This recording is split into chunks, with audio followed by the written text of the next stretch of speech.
¿Debo preocuparme por llevar a mi perro al parque por el riesgo de infección de leishmaniasis? Me llamo Gianluca Barbato, soy médico veterinario y me dedico al tratamiento de la leishmaniasis canina. Les digo que no deben preocuparse porque si el animal se mueve, si el animal juega, la posibilidad de que el flebótomo lo pique es realmente baja. ¿Por qué es esto? Porque el flebótomo no actúa como el mosquito, es decir, no pica al perro con una aguja, entra en la piel y aspira la sangre. El flebótomo da una verdadera mordida en la piel del perro, de hecho tiene que morder varias veces para hacer salir una gotita de sangre y luego alimentarse de esa gotita de sangre. Y durante esta acción, cuando ingiere la sangre, emite un poco de saliva para limpiarse la boca. Y esto hará que, si el parásito, es decir, el insecto, está infectado, libere los parásitos que luego penetrarán en el dermis del perro. Pero deben saber una cosa. El insecto no está infectado, es decir, no nace infectado, sino que se infectará en los meses siguientes a su nacimiento y no se infectará todos los días, sino solo una vez al mes. ¿Qué significa esto? Deben imaginar que el flebótomo, cuando nace, se alimenta de productos azucarados de la fruta, néctar de las flores, porque en general es un animal que se alimenta de azúcar. Pero ¿qué sucede? En el momento en que debe poner los huevos, y esto lo hace una vez al mes, necesita, para producir huevos más fértiles y en mayor cantidad, alimentarse también de sangre. Cuando esta comida de sangre la realiza sobre un animal naturalmente infectado, hoy en día existen varios estudios que demuestran que no es tanto el perro el problema, sino que son los animales salvajes los que albergan la infección y la mantienen en el territorio, como puede ser la liebre, el conejo, el ratón, el erizo. Son animales que tienden a tener la infección. Cuando el flebótomo se alimenta de estos animales y adquiere el parásito, se infecta y solo en ese momento puede transmitirlo, pero no de inmediato, sino al mes siguiente, cuando tenga que volver a poner huevos en un ser humano o, por ejemplo, en un perro. Un estudio de la Organización Mundial de la Salud que ha investigado a los flebótomos ha demostrado que la infectividad del flebótomo aumenta con el paso de los meses, porque a medida que pasan los meses tiende a infectarse cada vez más y por lo tanto a tener cada vez más parásitos que, en caso de una picadura a uno de esos huéspedes, entre comillas, que nosotros monitoreamos como el perro o el ser humano, en ese caso transmite la infección. Esto significa que al comienzo de la primavera, aunque los flebótomos acaben de nacer, prácticamente no son infectivos. En segundo lugar, no funcionan como una jeringa, es decir, no es que el flebótomo pique a un perro infectado y luego pique a un ser humano y logre transmitir la infección. La infección no ocurre de esta manera. Prácticamente el flebótomo debe infectarse con picaduras sucesivas una vez al mes y luego, desafortunadamente, picar al ser humano o al perro y así transmitirle la infección. Entonces, ¿qué significa esto? Que si tengo un perro con leishmania, el riesgo de transmisión es muy bajo.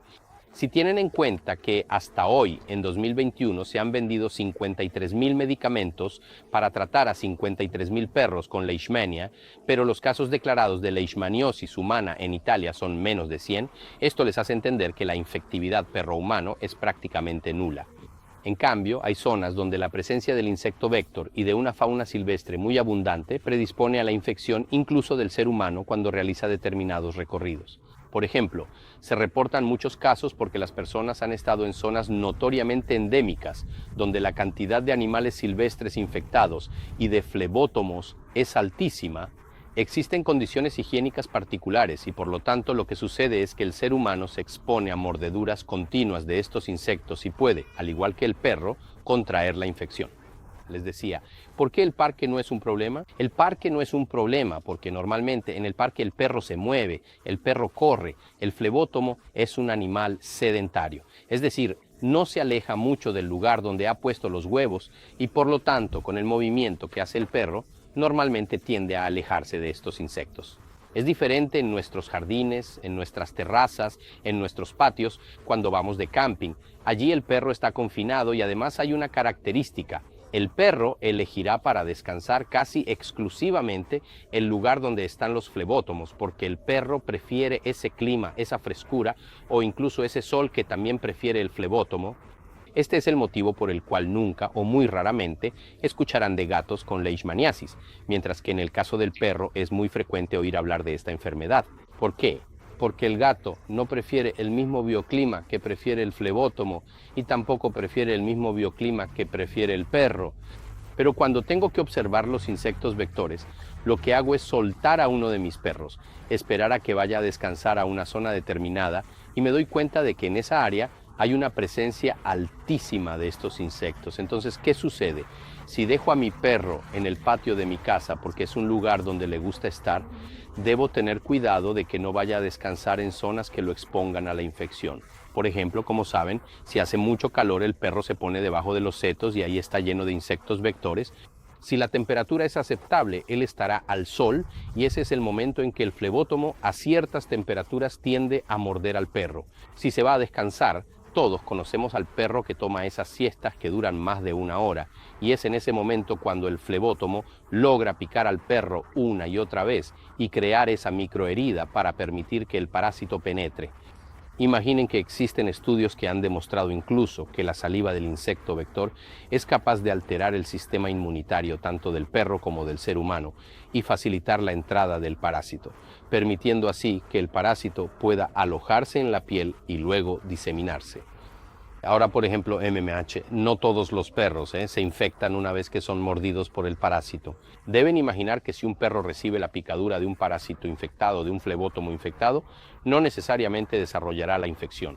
Incluso un estudio ha demostrado que el 93% de los perros expuestos a las picaduras de flebótomos infectados no se infecta porque existe una resistencia en el perro. El perro que se infecta por 2 motivos, o porque no tiene una resistencia específica. Esto lo vemos en determinadas razas que son más predispuestas. Lo repito siempre, el Doberman es uno de los perros más predispuestos a contraer la infección. Algunas cepas de pastores alemanes, algunas líneas de pastores alemanes son susceptibles a la infección, mientras que otras no lo son. Por ejemplo, el Rottweiler. Hay Rottweilers que no contraen la infección, mientras que otros sí se enferman. El cernico del Etna es un perro que no contrae la infección. El labrador, hay algunos que se enferman y otros que no se enferman.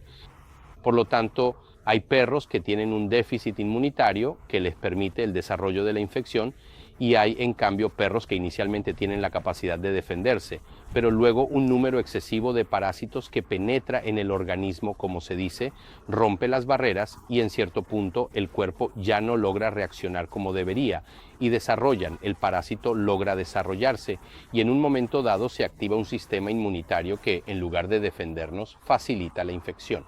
Y se vuelve al tema del sistema TH1, TH2 que tratamos de estimular en la prevención. Por ejemplo, cuando tengo al perro en una zona endémica, como pueden ser ya muchas zonas de Italia donde el parásito se ha difundido, lo que se hace es utilizar complementos e incluso fármacos, como pueden ser, por ejemplo, los hongos medicinales, como puede ser el domperidona, como puede ser el zinc. Todos son recursos que tienen la función, tienen la característica de desarrollar o mantener activo el sistema TH1, que es el que naturalmente permite la defensa contra el parásito.